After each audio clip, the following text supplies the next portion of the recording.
உங்களுக்கு ஒரு பொண்ணு, உங்க சம்சாரத்துக்கு ஒரு பொண்ணு. இல்ல இவருக்கு ஒரு பொண்ணு, சம்சாரத்துக்கு ஒரு பொண்ணு சொன்னாரு. அப்ப 2 பிள்ளைங்களா? இல்லம்மா 2 பேருக்கு ஒரே பொண்ணுதாம்மா. இல்ல இவருக்கு ஒரு புள்ள, அப்ப சம்சாரத்துக்கு ஒரு புள்ள. எப்ப எவ்வளவு ஆகுது? 1 1 2 2 தானக்கா?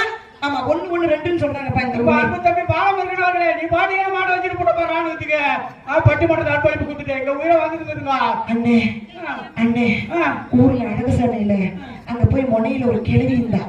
அந்த அம்மாவை கூப்பிட்டு அண்ணன் வந்துட்டு இந்த மாதிரி 2 பிள்ளைன்னு சொல்றாங்க அப்படின்னா, ஆமாப்பா அந்த அழகுசாலை அந்த ஈபிகாருக்கு 2 பிள்ளைங்க தான் அப்படின்னு சொன்னாங்க. உண்மைதான், சத்தியமா சொல்றேன். ஆமா இந்த ஊர்ல